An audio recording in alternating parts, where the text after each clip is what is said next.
কিছু বলবে বড় বউ? আজ আপনার ছেলে দুটো ইলিশ মাছের মাথা এনেছিল, তাই দিয়ে একটু কচুর শাক করেছি। আপনার জন্য বাড়িতে কিছুটা তুলে এনেছি, খেয়ে নিন।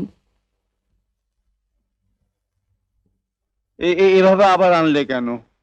ভাতের সঙ্গে খেতাম। তখন তো সবার মধ্যে আপনাকে বেশি দিতে পারি না, অথচ আমি জানি আপনি কচু শাক খেতে কত ভালোবাসেন। তোমার শাশুড়ি ঠাকুরের এখন কোথায়? উনি তন্দ্রার মামা তন্দ্রার ঘরে বসে গল্প করছেন। আপনি খান, আমি ওদিকটা নজর রাখছি।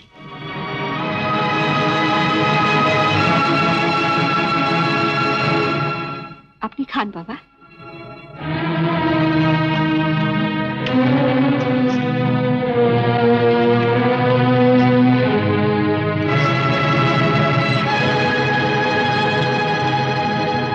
কেমন খেতে হয়েছে বাবা? দারুণ দারুণ হয়েছে কচুর শাক। আর একটু খাবি?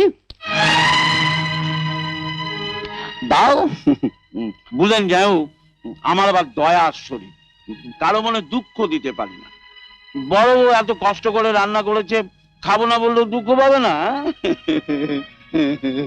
কি পটেশ্বরীর মতন হাঁ করে দাঁড়িয়ে দেখছো কি? আর একটু কচুর শাক দাও। আর তো নেই মা। নেই মানে? তা এতগুলো কচুর শাক গেল কোথায়? কচুর শাক হয়েছে শুনে লতু এক বাটি নিয়ে গেছে। কিন্তু তবু তো থাকার কথা।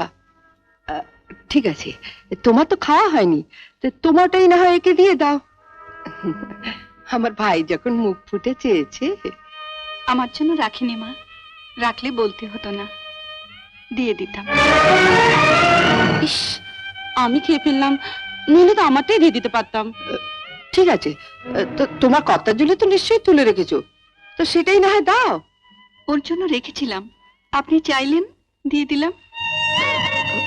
ও, একটুও নেই? মেজ ঠাকুরপুর জন্য এক বাটি তুলে রেখেছি, যদি বলেন। না না না না, ওর থেকে দেবে কেন? ও বেচারি কচুর শাক খেতে এত ভালোবাসে। নেতাই নেতাই, তোকে বরং আমি আরেকদিন কচুর শাক করে খাওয়াবো। ঠিক আছে ঠিক আছে।